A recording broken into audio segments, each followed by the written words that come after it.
Friends, आज हम start करेंगे चैप्टर नंबर 6 पॉलिटी। इससे पहले हम 5 चैप्टर पॉलिटी के कंप्लीट कर चुके हैं, आप प्लेलिस्ट में जाके देख सकते हैं। तो आज हमारे चैप्टर का नाम है उच्च न्यायालय, ठीक है, हरियाणा के उच्च न्यायालय। अब देखिए, हरियाणा के उच्च न्यायालय का जो प्रावधान दिया गया, ठीक है, गठन का जो प्रावधान दिया गया वो कब दिया गया? 1861 के अधिनियम के तहत जो है हरियाणा के उच्च न्यायालय का प्रावधान दिया गया। और हरियाणा में जो सर्वप्रथम उच्च न्यायालय खोले गए वो कहाँ खोले गए? मुंबई, मद्रास व कलकत्ता में 1862 में जो है हरियाणा में सर्वप्रथम उच्च न्यायालय की स्थापना कब की गई?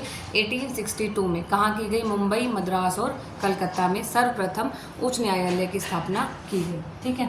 अब देखिए, अब उच्च न्यायालय में क्या होगा? सबसे पहले उच्च न्यायालय में एक तो मुख्य न्यायाधीश होगा, ठीक है, एक तो मुख्य न्यायाधीश होगा।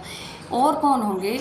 और जो है राष्ट्रपति द्वारा चुने गए या फिर निर्वाचित कुछ सदस्य होंगे, ठीक है, जिन्हें हम क्या बोलेंगे? अन्य मुख्य न्यायाधीश। उन्हें क्या बोलेंगे? एक तो मुख्य न्यायाधीश, और जो बचे हुए हैं कुछ जो है मुख्य न्यायाधीश की सहायता के लिए राष्ट्रपति द्वारा चुने गए न्यायाधीश।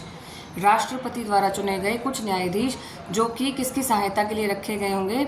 मुख्य न्यायाधीश की। समझ में आ गया? तो कौन कौन होगा उच्च न्यायालय में? एक तो मुख्य न्यायाधीश, ठीक है, और राष्ट्रपति द्वारा चुने गए कुछ अन्य न्यायाधीश। समझ आ गई?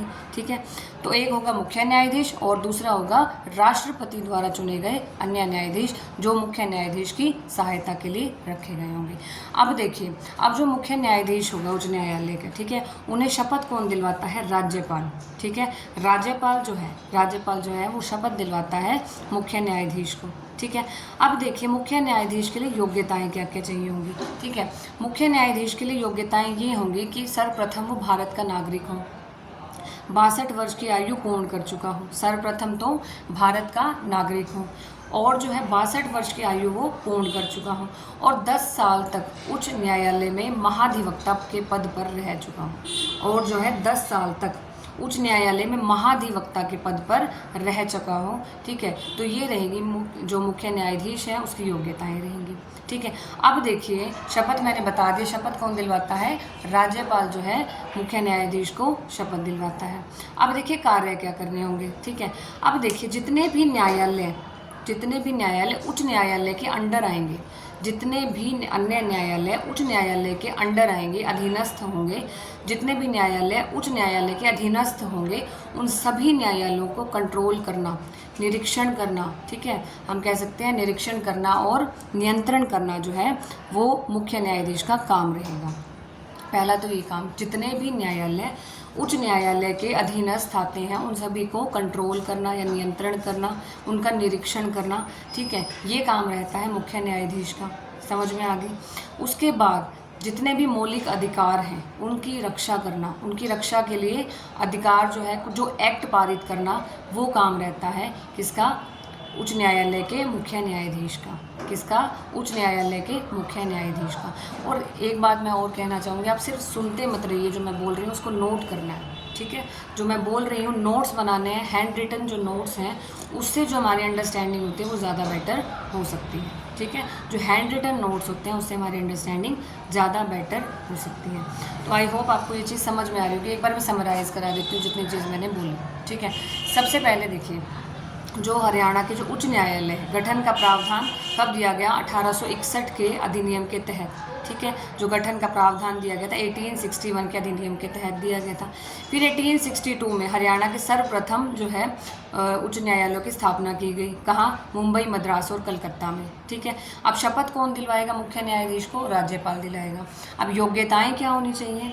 योग्यताएं होनी चाहिए कि भारत का नागरिक हो, 62 वर्ष की आयु पूरी कर चुका हो, 62 वर्ष की आयु पूरी कर चुका हूँ, ठीक है।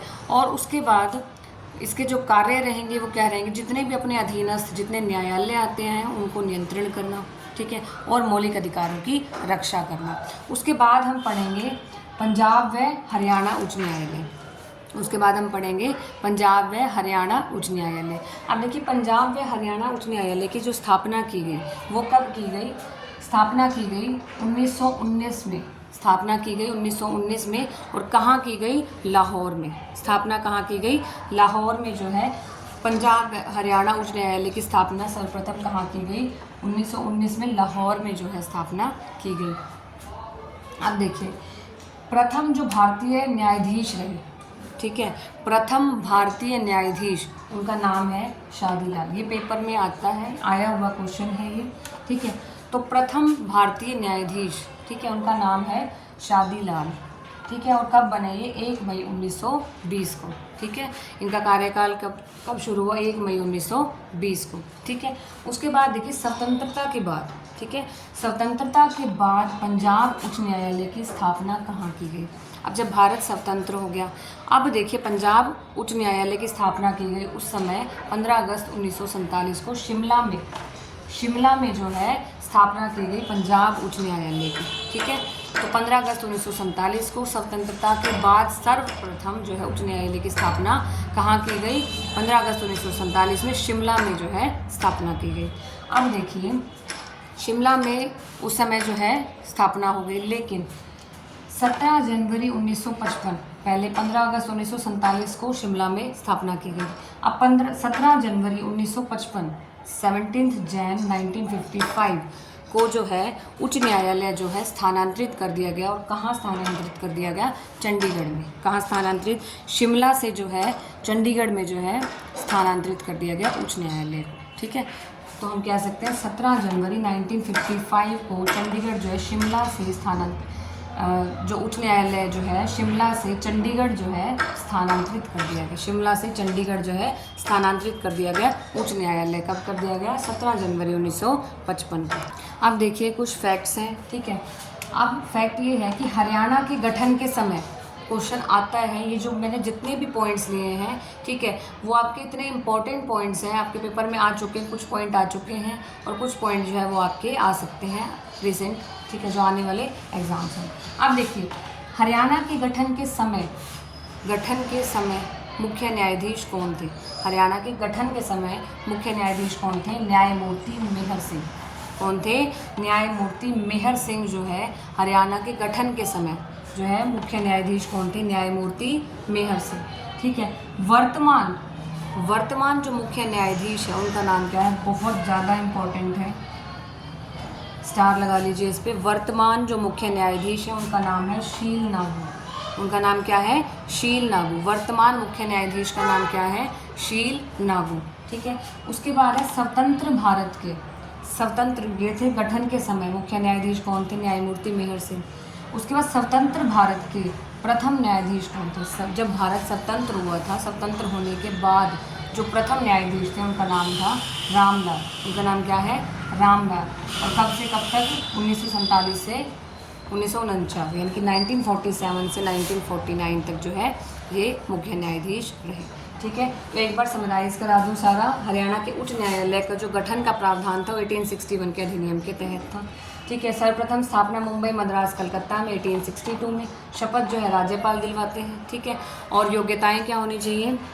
भारत का नागरिक हो, ठीक है, 62 वर्ष की आयु पूर्ण कर चुका हो और 10 वर्ष तक जो है उच्च न्यायालय में महाधिवक्ता के पद पर काम कर चुका हो। शपथ कौन दिलवाता है? राज्यपाल दिलवाता है।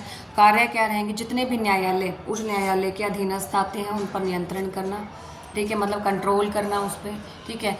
और उसके बाद मौलिक अधिकारों की रक्षा करना, ठीक है। उसके बाद प्रथम जो है, अब देखिए पंजाब व हरियाणा उच्च न्यायालय की स्थापना कब की गई? 1919 लाहौर में की गई, ठीक है। और प्रथम भारतीय न्यायाधीश कौन थे? शादीलाल। 1920 में बने। स्वतंत्रता के बाद जो है पंजाब उच्च न्यायालय की स्थापना कहाँ की गई? शिमला में, 15 अगस्त 1947। फिर 17 जनवरी 1955 को चंडीगढ़ जो है वो स्थानांतरित कर दी गई। उसके बाद हरियाणा के गठन के समय जो मुख्य न्यायाधीश थे उनका नाम था न्यायमूर्ति मेहर सिंह। वर्तमान जो मुख्य न्यायाधीश है उनका नाम है शील नागू।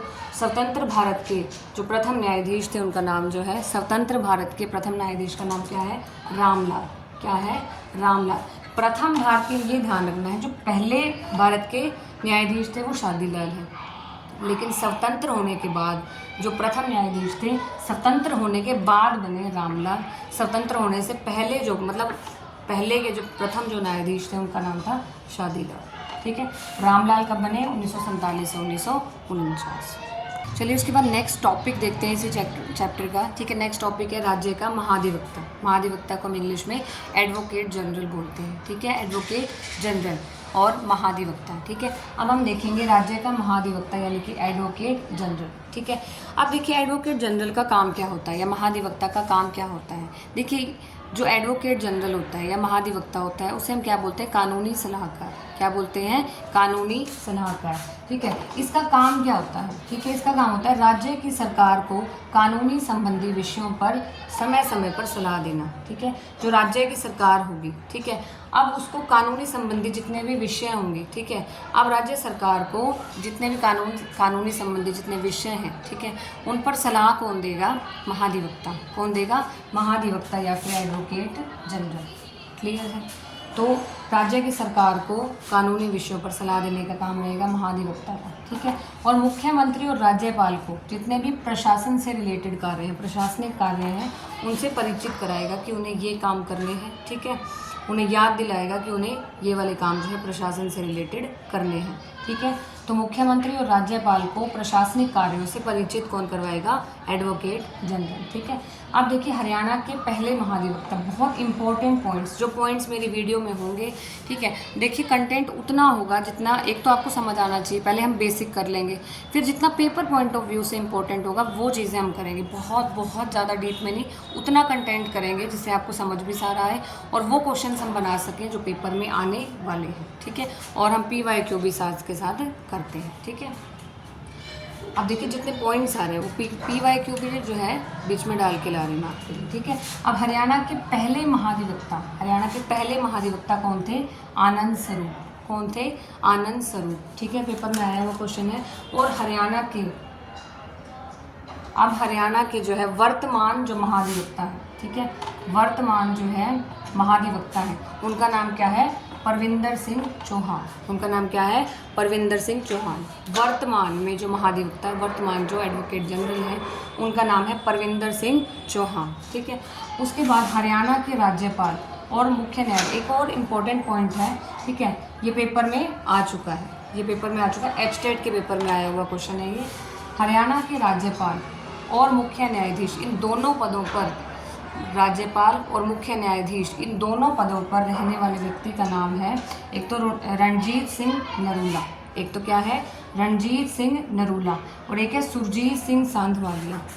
और क्या है, सुरजीत सिंह सांधवालिया। एक तो क्या है, रणजीत सिंह नरूला, और दूसरे हैं सुरजीत सिंह सांधवालिया। दूसरे कौन है, सुरजीत सिंह सांधवालिया। ठीक है, एक बार फिर से बता देती हूँ, राज्य के महाधिवक्ता हमने टॉपिक स्टार्ट किया, महाधिवक्ता को हम एडवोकेट जनरल भी बोलते हैं। ठीक है, इनका काम क्या होता है, ये इनको कानूनी सलाहकार बोला जाता है। राज्य की सरकार को जितने भी कानूनी संबंधी विषयों पर सलाह देने का काम है वो कौन करेंगे, एडवोकेट जनरल करेंगे, महाधिवक्ता करेंगे। मुख्यमंत्री और राज्यपाल को प्रशासनिक कार्यों से परिचित कौन करवाएंगे, एडवोकेट जनरल या महाधिवक्ता। ठीक है, हरियाणा के पहले महाधिवक्ता का नाम है आनंद स्वरूप। बहुत इंपॉर्टेंट पॉइंट है, हरियाणा के पहले महाधिवक्ता का नाम क्या है, आनंद स्वरूप। और वर्तमान महाधिवक्ता का नाम क्या है, परविंदर सिंह चौहान। वर्तमान जो महाधिवक्ता है उनका नाम क्या है, परविंदर सिंह चौहान। उसके बाद हरियाणा के राज्यपाल और मुख्य न्यायाधीश, इन दोनों पदों पर रह चुके जो व्यक्ति का नाम है वो है रणजीत सिंह नरूला और सुरजीत सिंह सांधवालिया। ठीक है, आई होप ये समझ में आ गया हो। जल्दी से पॉज करके एक बार नोट कर लीजिए। अब देखिए, अब हम स्टार्ट करेंगे चैप्टर नंबर 7। जिसका नाम है स्थानीय स्वशासन। ठीक है, जिसका नाम क्या है, स्थानीय स्वशासन। तो बेसिकली हम इसमें क्या बात करेंगे, पंचायती राज व्यवस्था की। किसकी बात करेंगे, पंचायती राज व्यवस्था की। तो देखिए सबसे पहले देखिए भारत का जो उद्धारक है, भारत का उद्धारक और स्थानीय स्वशासन का जनक किसे बोला जाता है, बहुत इंपॉर्टेंट है। स्थानीय स्वशासन का जनक या फिर भारत का उद्धारक किसे बोला जाता है, लॉर्ड रिपन को। किसे बोला जाता है, लॉर्ड रिपन को भारत का उद्धारक या फिर पंचायती राज व्यवस्था का जनक कहा जाता है, लॉर्ड रिपन को। उसके बाद देखिए पंचायती राज व्यवस्था का जनक, ठीक है, स्थानीय स्वशासन का जनक जो है लॉर्ड रिपन को माना जाता है। और पंचायती राज व्यवस्था का जनक जो है, जो मेन जब आई, ठीक है, पंचायती राज व्यवस्था मेन जिस समिति की वजह से आई वो थी बलवंत राय मेहता की समिति। और उन्होंने जनक कौन माना जाता है पंचायती राज व्यवस्था का, बलवंत मेहता। बलवंत मेहता को पंचायती राज व्यवस्था का जनक माना जाता है। ठीक है, उसके बाद है स्वतंत्रता के बाद पंचायती राज को, स्वतंत्रता के बाद पंचायती राज को सही दिशा देने के लिए, ठीक है, स्वतंत्रता के बाद की बात कर रहे हैं, तो उस समय पे पंचायती राज व्यवस्था को सही दिशा देने के लिए जवाहरलाल नेहरू ने कई सामुदायिक जो है कार्यक्रम का जो है संचालन किया था। कब किया था? 2 अक्टूबर 1952 को। 2 अक्टूबर 1952 को जवाहरलाल नेहरू जी ने जो है स्वतंत्रता के बाद, ठीक है, पंचायती राज को सही दिशा देने के लिए कुछ कार्यक्रम का, सामुदायिक कार्यक्रमों का जो है उद्घाटन किया था, संचालित किए थे, ठीक है, 2 अक्टूबर 1952 को। उसके बाद हमें पढ़नी है बलवंत मेहता समिति। क्यों पढ़नी है? क्योंकि जो है बलवंत मेहता को ही पंचायती राज व्यवस्था का जनक कहा जाता है, ठीक है। अब देखिए बलवंत मेहता समिति के बारे में हम पढ़ेंगे। इसका गठन कब किया गया?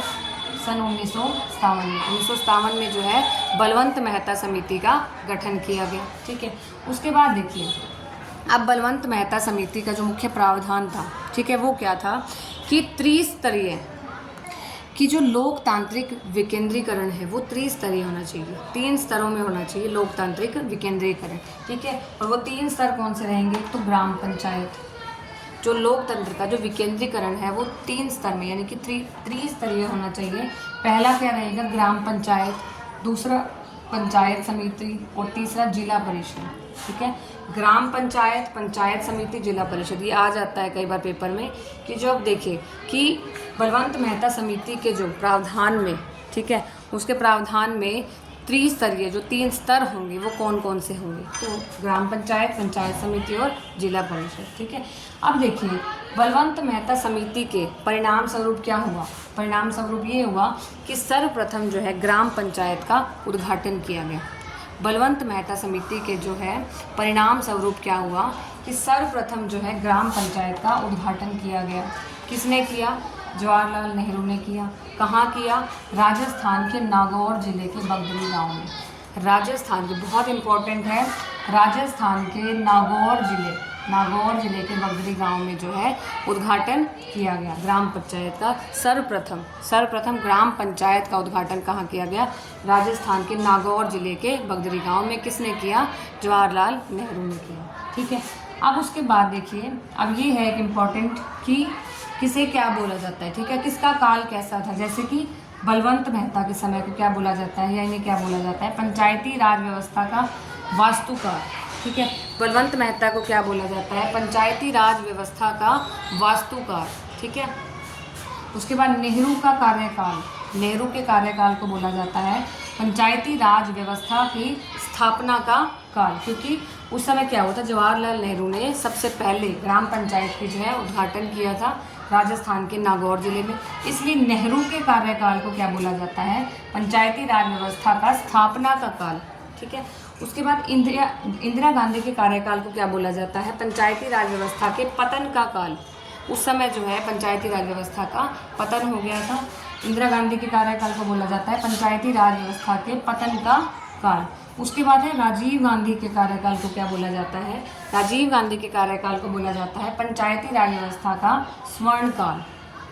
पंचायती राज व्यवस्था का स्वर्णकाल जो है किसको बोला जाता है? राजीव गांधी के कार्यकाल को। तो एक बार ये नोट कर लीजिए। एक बार समराइज करा रही हूँ, स्थानीय स्वशासन, ठीक है। सबसे पहले भारत का उद्धारक और स्थानीय स्वशासन का जनक बोला जाता है लॉर्ड रिपन को। पंचायती राज व्यवस्था का जनक बोला जाता है बलवंत मेहता को। उसके बाद स्वतंत्रता के बाद पंचायती राज को सही दिशा देने के लिए, ठीक है, जवाहरलाल नेहरू ने जो है कार्यक्रम संचालित किए 1952 में, 2 अक्टूबर 1952। फिर बलवंत मेहता समिति का गठन किया गया 1957 में, जिसके तहत जो है त्रिस्तरीय जो है पंचायती राज व्यवस्था त्रिस्तरीय होनी चाहिए, ग्राम पंचायत, पंचायत समिति, जिला परिषद। इसके परिणाम स्वरूप हुआ क्या? सर्वप्रथम ग्राम पंचायत का उद्घाटन हुआ। किसने किया? जवाहरलाल नेहरू ने किया। कहाँ किया? राजस्थान के नागौर जिले के बगदरी गांव में। उसके बाद बलवंत मेहता को बोला जाता है पंचायती राज व्यवस्था का वास्तुकार। नेहरू के कार्यकाल को बोला जाता है स्थापना का काल। इंदिरा गांधी के कार्यकाल को पतन का काल बोला जाता है। पंचायती राज व्यवस्था के लिए कह रहे हैं, और चीज़ के लिए हम पंचायती राज व्यवस्था की बात कर रहे हैं। राजीव गांधी के कार्यकाल को बोला जाता है पंचायती राज व्यवस्था का स्वर्णकाल। फटाफट से पॉज करके नोट कर लीजिए। तो इसके बाद हम बात करेंगे BN गाडगिल समिति की, ठीक है। पहले हमने क्या पढ़ी थी? बलवंत मेहता समिति। उसके बाद हम बात करेंगे BN गाडगिल समिति, ठीक है। किसकी बात करेंगे? BN गाडगिल समिति की। अब देखिए, अब जो वर्तमान जो त्रिस्तरीय पंचायती राज व्यवस्था का आधार जो है, जो अब वर्तमान में जो त्रिस्तरीय हो गई पंचायती राज व्यवस्था, ठीक है, उसका जो आधार माना जाता है वो किसे माना जाता है? गाडगिल को। किसे माना जाता है?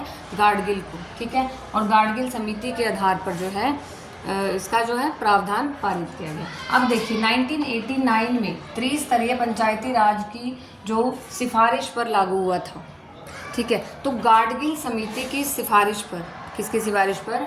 गाडगिल समिति की सिफारिश पर 1989 में त्रिस्तरीय पंचायती राज जो है उसकी सिफारिश पर, अब देखिए उस समय जो लागू हुआ, ठीक है। और 1992 में, ठीक है, 1992 में सबसे पहले तो देखिए 1989 में तो सिर्फ सिफारिश की गई, किसने की? गाडगिल समिति ने, ठीक है, गाडगिल समिति ने। लेकिन लागू कब हुआ? ये लागू हुआ 1992, ये लागू हुआ 1992 में नाथूराम मिर्धा समिति की अध्यक्षता में, ठीक है। कब लागू हुआ? इसकी सिफारिश तो की गई गाडगिल समिति के आधार पर 1989 में, किसकी? त्रिस्तरीय पंचायती राज व्यवस्था की। लेकिन ये जो लागू हुआ नाथूराम मिर्धा समिति, ठीक है। अभी तक हमने कितनी समिति की बात की? देखो वैसे तो बहुत समितियां हैं, ठीक है, हमें 3 ही याद रखनी है। पहली बलवंत मेहता समिति, ठीक है, और दूसरी है गाडगिल समिति, क्योंकि गाडगिल को जो है आधार माना जाता है पंचायती राज का, ठीक है। उसके बाद हम बात करेंगे कि नाथूराम मिर्धा समिति, ठीक है, इसकी अध्यक्षता में जो है, इसकी अध्यक्षता में जो है पंचायती राज, त्रिस्तरीय पंचायती राज जो है वो लागू हुआ, ठीक है। तो इसके अनुसार क्या हुआ? प्रत्येक ग्राम पंचायत हेतु एक ग्राम सभा होगी, ठीक है। अब हर एक ग्राम पंचायत क्षेत्र के लिए एक ग्राम सभा होगी, ठीक है। और देखिए त्रिस्तरीय पंचायती राज व्यवस्था, त्रिस्तरीय मतलब 3 स्तर होंगे, जिसमें पहला होगा ग्राम पंचायत, फिर पंचायत समिति और फिर जिला परिषद, और फिर जिला परिषद। तो देखिए हमने 3 समिति के बारे में पढ़ा, वैसे बहुत सारी हैं, हमें जो है इम्पोर्टेंट जो करनी है वो 3 ही हैं, बलवंत मेहता समिति, गाडगिल समिति और नाथूराम मिर्धा समिति, ठीक है। तो बलवंत मेहता समिति, जैसे बलवंत मेहता थे, उन्हें तो वास्तुकार बोला जाता है पंचायती राज को, ठीक है, क्योंकि उन्होंने जो है, तो बलवंत मेहता ने ये प्रस्ताव रखा कि त्रिस्तरीय जो है पंचायती राज होना चाहिए। उसके बाद गाडगिल को जो है पंचायती राज का जो है वो जनक, अब देखिए गाडगिल को जो है व्यवस्था का, पंचायती राज व्यवस्था का आधार माना जाता है, बलवंत मेहता को वास्तुकार माना जाता था पंचायती राज का, ठीक है। और नाथूराम मिर्धा समिति की अध्यक्षता में त्रिस्तरीय जो है पंचायती राज जो है लागू किया गया। 3 स्तरों में पंचायती राज व्यवस्था का मतलब एक ग्राम पंचायत, दूसरा स्तर पंचायत समिति और तीसरा जिला परिषद, और तीसरा क्या हो जाएगा? जिला परिषद। फटाफट से एक बार नोट कर लीजिए पॉज करके।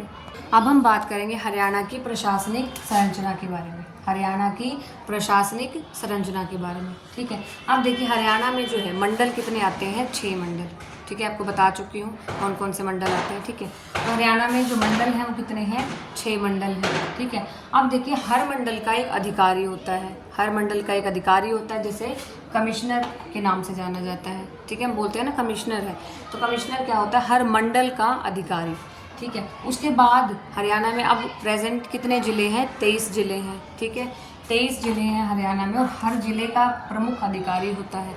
अब हर ज़िले का भी प्रमुख अधिकारी होता है, जैसे डिप्टी कमिश्नर बोलते हैं। डिप्टी कमिश्नर कौन होता है?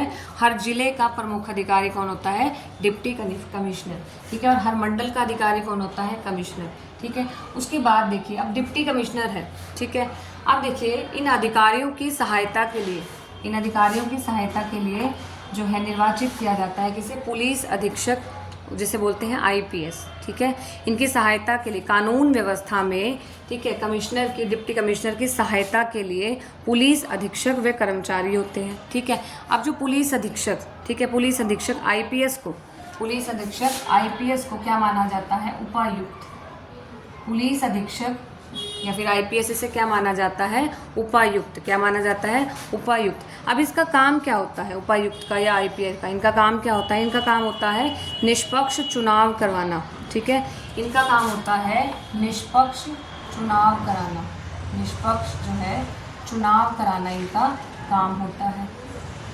तो इनका काम क्या होता है? निष्पक्ष जो है चुनाव कराना, ठीक है। अब देखिए इनके कार्य में सहयोग कौन देते हैं? सहयोग देते हैं पटवारी व तहसीलदार। पटवारी और तहसीलदार जो है इनके कार्य में सहयोग देते हैं। पता लग गया कौन किसकी सहायता कर रहा है? ठीक है। सबसे पहले हरियाणा में 6 मंडल हैं, हर मंडल का जो उत्तराधिकारी, अब हर मंडल का जो अधिकारी होता है जिसे हम कमिश्नर बोलते हैं। ज़िले हैं 23, ठीक है। प्रेजेंट कितने ज़िले हैं? 23। हर ज़िले का एक प्रमुख अधिकारी होगा जिसका नाम होगा डिप्टी कमिश्नर, ठीक है, जिसे क्या बोला जाएगा? Deputy commissioner. अब डिप्टी कमिश्नर की सहायता के लिए पुलिस अधीक्षक को जो है नियुक्त किया जाएगा, IPS को नियुक्त किया जाएगा, उसे बोलते हैं उपायुक्त। क्या बोलते हैं? उपायुक्त। जैसे इनको प्रमुख अधिकारी बोल रहे थे, ये अधिकारी हो गए, इनको बोलते हैं उपायुक्त, ठीक है। अब इनका काम क्या होता है? राज्य में निष्पक्ष चुनाव कराना, ठीक है, और कानून संबंधी निर्णय लेना, ठीक है। और इनका सहयोग कौन करता है? पटवारी और तहसीलदार। पटवारी और तहसीलदार जो है इनका सहयोग करते हैं। फटाफट से एक बार नोट कर लीजिए। एक इम्पॉर्टेंट पॉइंट ये है इसमें कि हरियाणा में ग्रामीण स्वशासन की शुरुआत, हरियाणा में ग्रामीण स्वशासन की शुरुआत, ठीक है, कब की गई? 22 अप्रैल 1994 को, ठीक है। किसने की थी? तत्कालीन मुख्यमंत्री, उस समय के जो मुख्यमंत्री थे, ठीक है, 1994 में जो मुख्यमंत्री थे, 22 अप्रैल 1994 को तत्कालीन मुख्यमंत्री चौधरी भजन लाल ने जो है शुरुआत की थी। हरियाणा में ग्रामीण स्वशासन की शुरुआत की थी भजन लाल ने। बहुत इंपॉर्टेंट पॉइंट है, पेपर में आ सकता है। तो ग्रामीण स्वशासन की शुरुआत किसने की थी? 22 अप्रैल 1994 को तत्कालीन मुख्यमंत्री चौधरी भजन लाल जी ने की थी, ठीक है। अब हम बात करेंगे पंचायती राज अधिनियम के बारे में, तो ध्यान से देखते हैं पंचायती राज अधिनियम। अब बात करते हैं हरियाणा में पंचायती राज अधिनियम। देखिए, पंचायती राज अधिनियम सर्वप्रथम कब लागू किया? 22 अप्रैल 1994 को लागू किया गया। इसका उद्देश्य क्या था? 73वें संवैधानिक संशोधन के प्रावधानों को लागू करना, ठीक है, जिसके अनुरूप ग्रामीण स्थानीय स्वशासन की त्रिस्तरीय प्रणाली को लागू किया जा सके, ठीक है।